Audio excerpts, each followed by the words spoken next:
Claire Bennett checked her reflection in the small mirror of her compact one last time before slipping it back into her purse. The wedding hall in Charleston glittered with string lights and white peonies, every table set with a precision that made her stomach twist. She had RSVP'd alone 3 weeks ago, back when she still believed Daniel would change his mind and come with her. He hadn't. Instead, he'd sent a single text 2 days before. "I don't think we should keep pretending this is working." 6 years, and that was the eulogy for their relationship. Now she sat at table 14, the one reserved for +1s who didn't bring anyone, surrounded by cousins of the bride she barely knew, watching couples sway during the first dance.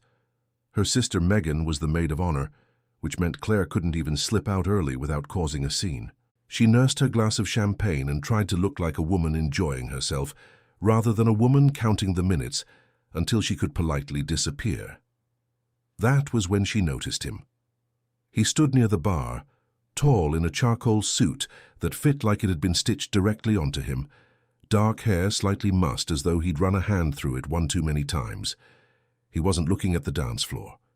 He was looking at her, not in the way men usually looked at her at weddings, the appraising, slightly drunk once over, but with something more deliberate, like he was solving a puzzle.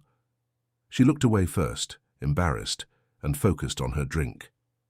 A few minutes later, a shadow fell across her table. "Is this seat taken?" She glanced up. Up close, he was even more striking, with sharp cheekbones and eyes the color of strong coffee. There was an ease to him that didn't match the slight tension in his jaw. "It's a free country," Claire said, immediately wincing at how flat that sounded. He sat anyway, extending a hand. "Nathan Hale." She shook it. His grip was warm, certain. "Claire Bennett." "You looked like you needed rescuing," he said, nodding toward the dance floor, where a particularly enthusiastic uncle was attempting the electric slide. "I'm not big on dancing," she admitted. "Or weddings, apparently, given how this one's going." "Bad breakup? Is it that obvious?" "You've checked your phone 4 times in the last 10 minutes, and you keep glancing at the door like you're calculating an escape route." He said it without judgment, almost fondly. Claire laughed despite herself, the first real laugh she'd had in days. "Okay, fair, yes. Bad breakup. Very recent. Very public. Considering my sister's the maid of honor, and apparently everyone here already knows." Nathan's expression shifted, something calculating passing behind his eyes. He leaned in slightly, lowering his voice. "Can I ask you something a little unusual?" "You can ask. I reserve the right not to answer." "Smart policy." He glanced around the room, then back at her. "There's a woman here tonight, older, silver hair, sitting at the table near the cake. She's been watching me since I walked in, and in about 5 minutes she's going to make her way over here with her son in tow. A son she has decided, without my consent, is perfect for me." "And you don't agree?" "I've met him. He once spent 20 minutes explaining cryptocurrency to me at a funeral." Nathan's mouth twitched. "I would rather not relive that conversation tonight." Claire fought a smile. "So what does this have to do with me?" He met her eyes directly, and something about his directness made her stomach flip in a way she didn't expect. "Pretend I'm your husband tonight." For a moment, Claire was certain she'd misheard him over the band. "I'm sorry, what?" "Just for tonight, a few hours. You clearly don't want to be approached by anyone trying to set you up with their cousin. And I clearly don't want to be cornered by Margaret Holloway's son. If we're together, both our problems disappear." He spread his hands, as though the logic were obvious. "Mutually beneficial. You want me to pretend to be married to a stranger I met 4 minutes ago. 5, actually, but who's counting?" She should have said no. Every reasonable part of her brain told her this was the kind of thing that happened in movies. Not in real life, not to a 31-year-old marketing manager from Charleston who organized her sock drawer by color. But there was something in his eyes, not predatory, not smug, just tired in a way that mirrored her own exhaustion, that made her pause. "Why would you even want to do this with someone you don't know?" she asked. "Because the alternative is suffering through Margaret's matchmaking for the 3rd wedding in a row, and frankly, you seem like better company than most people in this room." He paused, Also, you have wine on your dress and you haven't noticed, which means you're either very relaxed or in genuine emotional distress. I'm inclined to help either way." Claire looked down. There was, in fact, a small red stain blooming near her hip. "Oh, Don't worry about it. Confidence sells anything." He stood, offering his hand. "So, husband for the evening." She stared at his outstretched palm. Behind him she could already see Margaret Holloway beginning her determined march across the room, her son trailing a step behind in a tie that did not match his shirt. "Fine," Claire said, taking his hand before she could overthink it further. "But if anyone asks how we met, we are not saying tonight." "Already working on a love story in my head," Nathan said, pulling her gently to her feet. "Give me 30 seconds. Margaret arrived precisely as their fingers laced together, her expression shifting from triumphant to confused in record time. "Nathan! I didn't realize you'd—" Her eyes flicked to Claire, cataloguing her instantly. "Who is this?"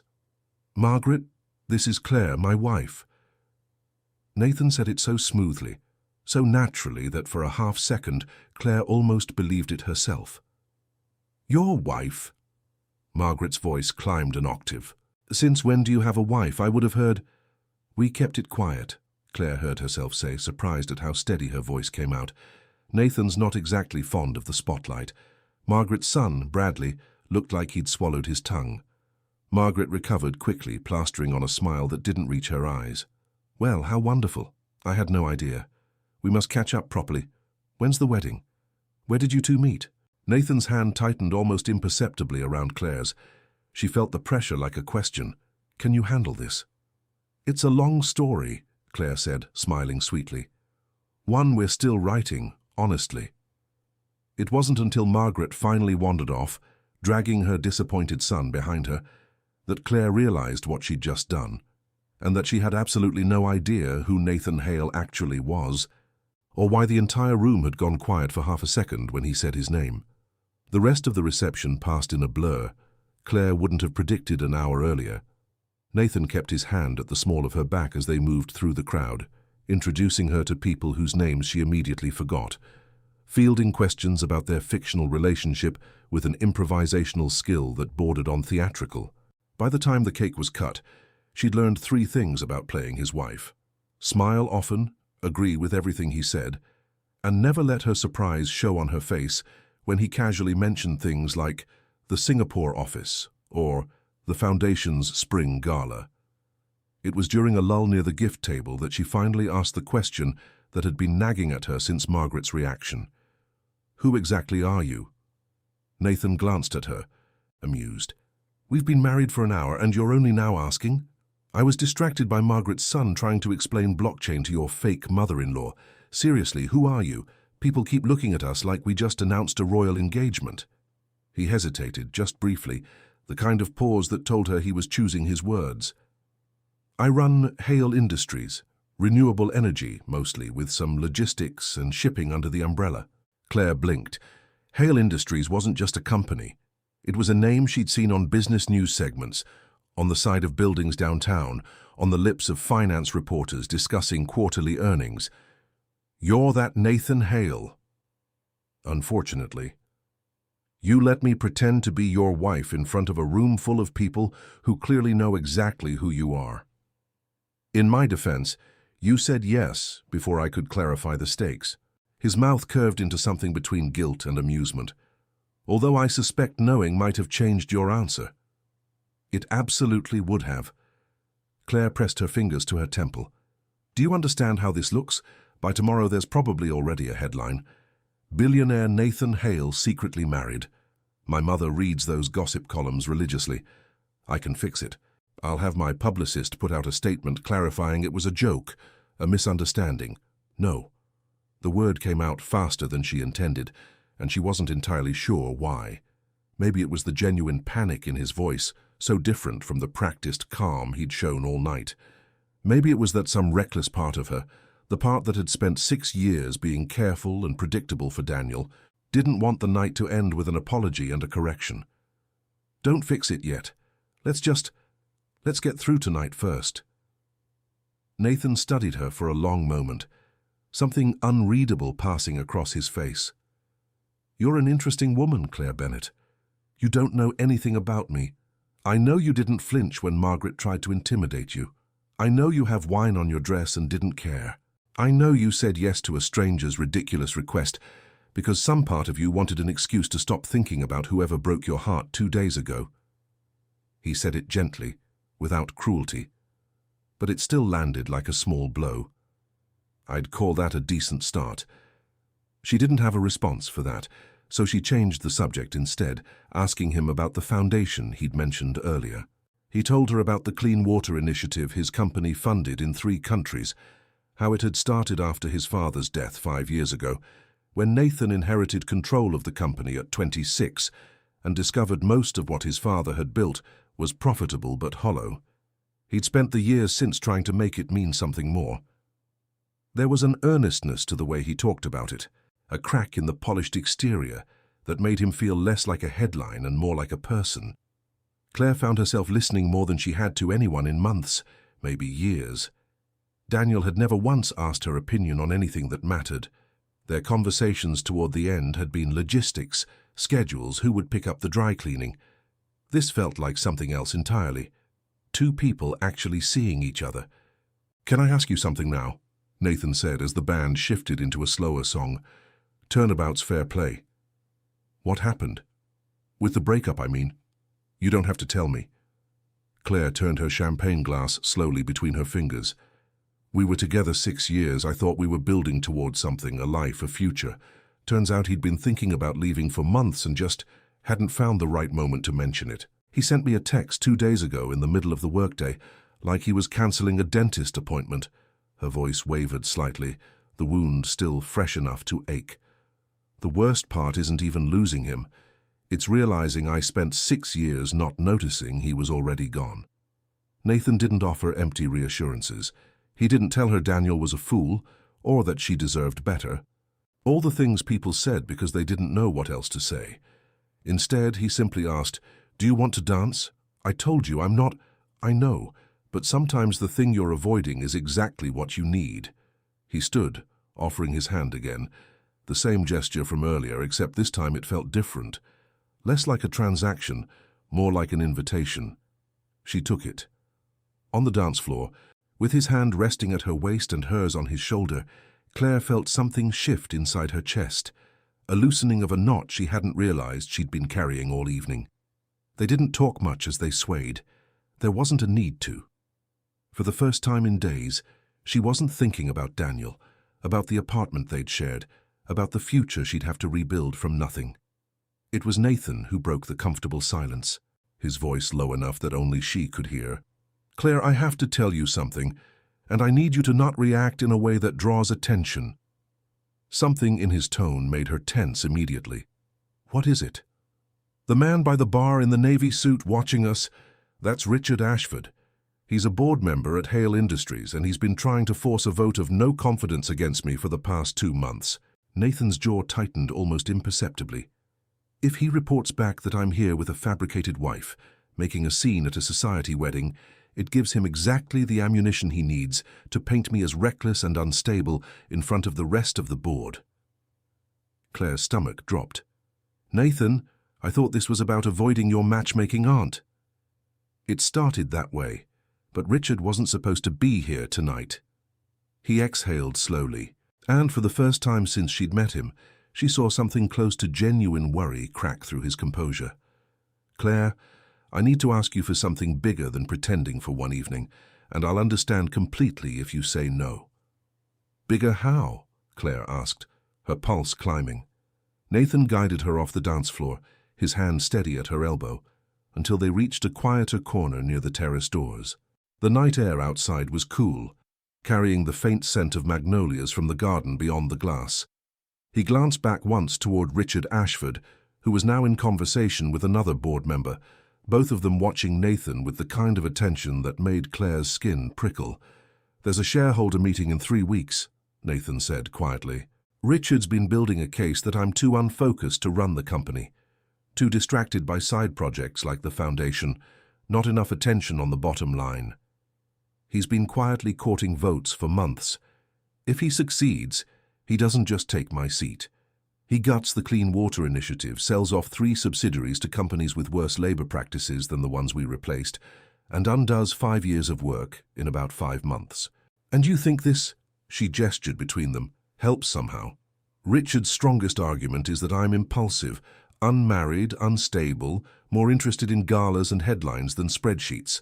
If I show up to the next few public events with a wife by my side, a partner, someone steady, it changes the narrative. It makes me look settled, serious. He hesitated. I know how this sounds. It sounds like you want me to keep lying to an entire board of directors for 3 weeks. I know it's an enormous ask. I'd compensate you fairly, more than fairly, and the moment the vote passes, we'd quietly separate, no explanations owed to anyone. His voice dropped, losing some of its boardroom polish. But I also understand if the answer is no, you don't owe me anything.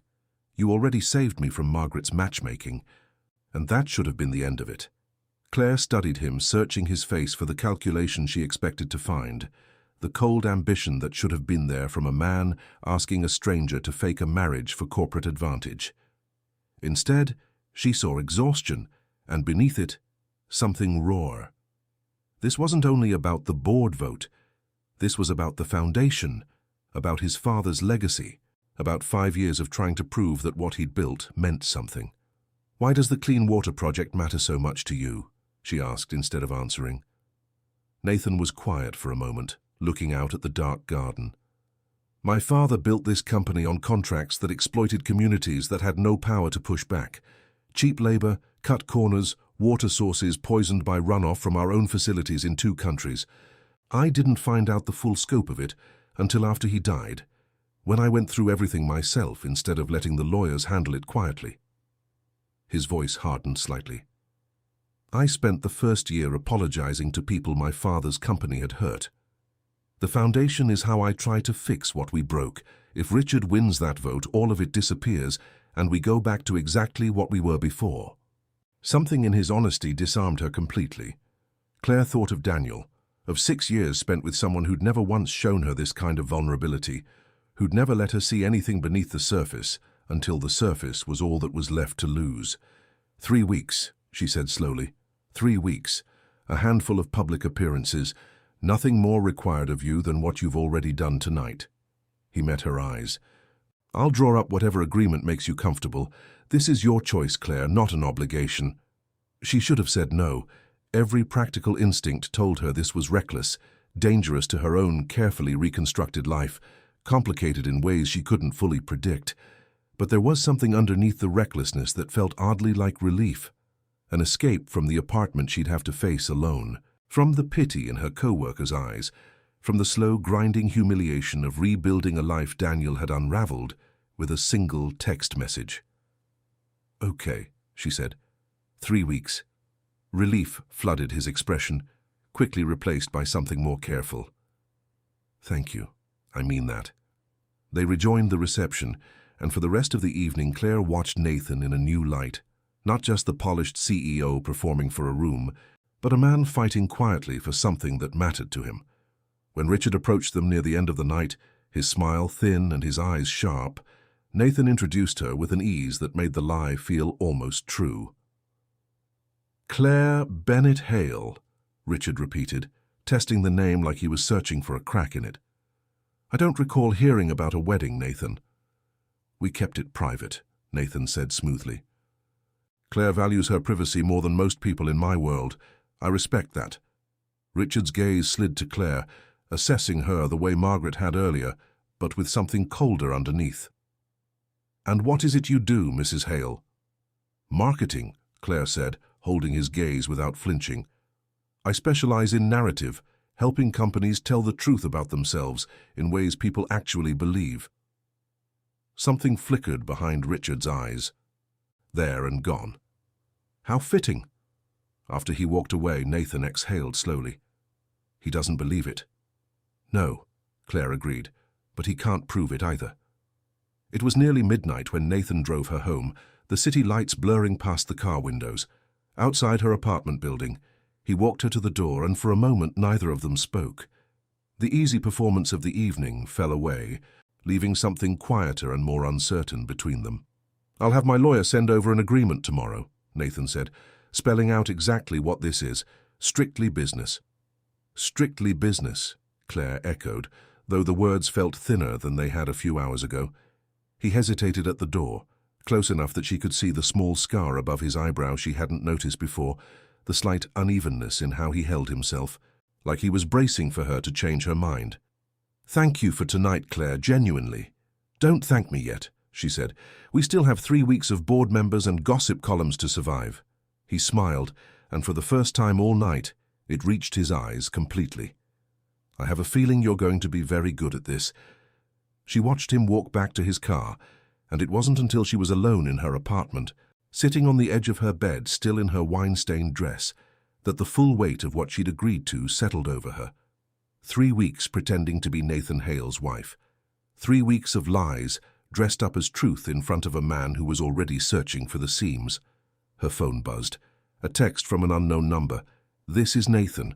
Wanted you to have my number in case Margaret calls you directly. She's relentless." Claire saved the contact, then sat staring at the screen for a long moment before typing back, 3 weeks. We can survive 3 weeks. She wasn't entirely sure which one of them she was trying to convince. The agreement arrived the next morning, delivered by a courier in a sleek black folder, and Claire read through it twice at her kitchen table, with a cup of coffee going cold beside her. It was exactly as professional as Nathan had promised. A clean, clinical document outlining compensation, duration, expectations, and an exit clause that protected them both. There was nothing in it that hinted at the warmth she'd felt on the dance floor, nothing that acknowledged the way his voice had softened when he talked about his father. It was in every sense strictly business. She signed it anyway. The 3 weeks that followed unfolded faster than she expected. There was a charity gala for the foundation, where Claire stood beside Nathan in a borrowed emerald dress and listened to him speak about clean water access with a passion that made the room go quiet.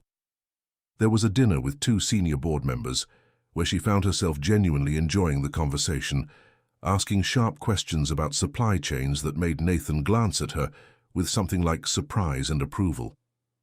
There was a Sunday afternoon at his penthouse, supposedly to get their story straight before a press interview, that turned into hours of easy conversation about nothing important: favorite books, terrible childhood haircuts, the way Claire's mother still called her "my little artist," even though she hadn't picked up a paintbrush in a decade.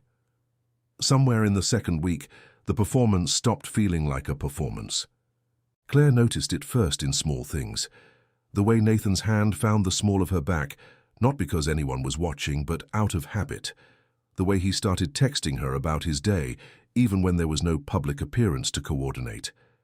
The way she found herself thinking about him at odd hours, wondering what he was doing, wishing she could tell him about her own day instead of just rehearsing what she'd say at the next event. It terrified her, this slow unraveling of the boundary they'd agreed on. She'd spent 6 years loving someone who never really saw her, and now a man she'd known for 2 weeks seemed to understand her better than Daniel ever had. It felt reckless. It felt like setting herself up to be hurt again, except this time by someone with infinitely more power to do damage. She tried to tell herself it was just gratitude, just the natural result of spending so much time together under pressure. She told herself that right up until the night of the spring gala, 11 days into their arrangement, when Nathan found her on the terrace, away from the music and the crowd, staring out at the city skyline. "Hiding?" he asked, coming to stand beside her. "Recharging," she corrected. "There's a difference." "Is there?" He smiled, but it faded as he studied her face. "You've been quiet tonight." "Just thinking." "About?" She hesitated, the truth pressing against her teeth. "About how easy this has gotten, how I almost forgot tonight that none of this is real." Something shifted in his expression, not surprise, but recognition, like she'd voiced something he'd been carrying too. "Claire, you don't have to say anything," she said quickly. "I know what this is. I know what it's supposed to be. What if I don't want it to be just business anymore?" The question hung between them, fragile and unexpected. Claire turned to look at him fully, searching his face for any sign he was simply caught up in the moment. The champagne, the music drifting faintly from inside. She found none of that, just quiet certainty. Nathan, in 9 days the vote happens. Either way, this arrangement ends. It doesn't have to. You don't know that. You don't know me, not really. You know the version of me that's good at playing your wife at galas. I know you stayed up until 2 in the morning helping me rewrite my speech for the foundation dinner because you said the original made the donors sound like saviors instead of partners. I know you call your mother every Sunday, even though she drives you crazy. I know you order your coffee the exact same way every single time because change unsettles you more than you'd ever admit, except apparently when it comes to pretending to marry strangers at weddings. His voice softened. I know you, Claire. More than I expected to and a lot faster than I planned for. She wanted to believe him. That was the most frightening part. Not that he might be lying, but that some reckless, hopeful part of her wanted desperately to believe every word. This is complicated, she said weakly. Everything worth having usually is. She didn't pull away when he stepped closer, didn't object when his hand found her cheek, didn't hesitate when he leaned down and kissed her. Not the practiced, performative gestures they'd shown the cameras over the past 2 weeks, but something real, something that made her chest ache with the unfamiliar weight of being truly seen. But happiness, Claire was learning, rarely arrived without complications trailing close behind. 3 days later, Richard Ashford requested an emergency meeting with the full board and insisted Claire attend.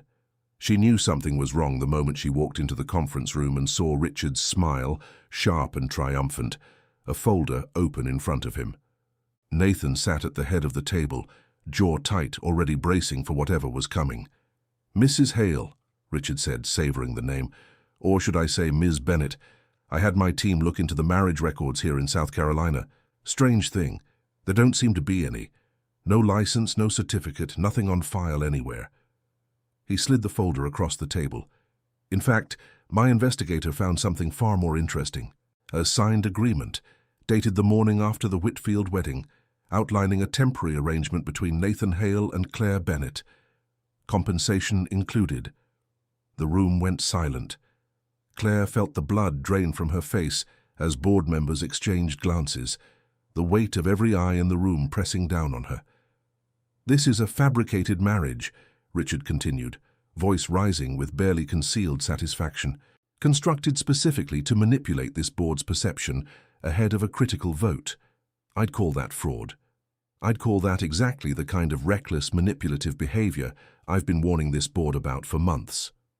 Richard, Nathan started, but Richard cut him off. Let her speak for herself. Ms. Bennett, is the document in front of you accurate?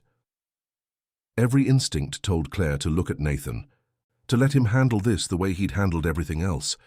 But she made herself look at Richard instead, at the smug certainty written across his face, and something inside her hardened into resolve. Yes, she said clearly. It's accurate. Nathan and I aren't legally married. We agreed to present ourselves as a couple for these 3 weeks. A murmur rippled through the room. Richard's smile widened. There you have it. Fraud. Plain and simple. It's not fraud, Claire interrupted, standing now, her voice steady despite the tremor in her hands. It started as a favor between 2 strangers at a wedding. It became something else because Nathan was trying to protect 5 years of work that actually matters. Clean water for communities his father's company poisoned, fair labor practices in countries most of this board has never set foot in. He wasn't manipulating you. He was trying to buy enough time to make his case on the merits, because he was terrified people like Richard would dismantle everything before he had the chance to prove it works. She turned to face the board directly. I've spent the last 3 weeks watching this man fight for something bigger than his own bottom line, in a room full of people who seem to measure success only in quarterly numbers. If that makes him unstable, then maybe stability isn't actually what this company needs right now. Silence stretched through the room. Richard's expression flickered, the triumph faltering slightly under Claire's unflinching delivery. Nathan stared at her like he was seeing her clearly for the first time, something fierce and grateful in his eyes. It was one of the older board members, a woman named Eleanor Voss, who'd said little throughout the entire meeting, who finally spoke. Mr. Ashford, I appreciate your diligence, but I'd remind everyone in this room that the question before us isn't whether Mr. Hale staged a fake marriage. It's whether the Foundation's initiatives have produced results. I've reviewed the numbers myself. 3 communities with clean water access that didn't have it 5 years ago. Subsidiary profits up 11% since labor reforms were implemented. Whatever, Mr. Hale's personal choices, the company is healthier than it's been in a decade. She closed her folder with quiet finality. I move we proceed with the scheduled vote as planned, evaluating Mr. Hale on performance, not personal arrangements. The motion carried. Richard's case, built so carefully over months, crumbled in the space of 15 minutes, undone not by Nathan's defense, but by Claire's unguarded honesty and a board more interested in results than scandal. The vote, when it happened 9 days later, wasn't close. Nathan retained his position with overwhelming support, and within a month, Richard Ashford had quietly resigned from the board altogether. His influence evaporated along with his leverage. But it was the weeks after the vote that mattered more to Claire than the vote itself. Nathan found her on her apartment balcony 3 days after the board meeting, climbing the fire escape rather than waiting for her to buzz him in, which made her laugh so hard she nearly dropped her tea. "You could have just called," she said, opening the door for him. "I wanted the dramatic entrance." He stepped inside, looking around her small apartment for the first time, the mismatched furniture, the overflowing bookshelf, the photographs of her family cluttering the walls in a way his sleek penthouse never allowed. "This is very you. Is that a compliment?" "The highest one I know how to give." He turned to her, suddenly serious. "Claire, the agreement's over. The vote's done. You don't owe me anything else." "I know. I don't want this to end because a contract said it should." He took her hands. "I want to date you properly. No board members, no Margaret, no pretending, just us, figuring out if what happened these past 3 weeks is real." Claire thought about the woman she'd been at that wedding, hollowed out by Daniel's careless text, certain her life had just been quietly dismantled. She thought about how unexpectedly, almost absurdly, her stranger's reckless request had cracked open a version of herself she hadn't known existed. Someone brave enough to speak her mind in front of a boardroom, someone who'd let herself be truly known by someone else without flinching. "I'd like that," she said. "But Nathan, if we're doing this for real, I need you to know I'm not interested in being some board-approved trophy wife eventually. I have my own career, my own life. I'm not disappearing into yours. I wouldn't want you to." He smiled, the same smile from the terrace, warm and certain. "I fell for the version of you that argued with board members and rewrote my speeches and somehow made fake marriage look like the most honest thing I've ever done. I'm not interested in trading her for anyone quieter." 6 months later, when Nathan proposed, this time with an actual ring, in the same garden where they'd first kissed, no audience required, Claire said yes without a single moment of hesitation, the easiest decision she'd made in years. She thought sometimes about that wedding, the one that wasn't even theirs, where she'd sat alone at table 14, certain her story had reached its saddest chapter. She hadn't known, sitting there in her wine-stained dress, that the worst night of her year was about to become the beginning of the best chapter of her life, one built not on a stranger's whispered favor, but on everything real that had grown from it.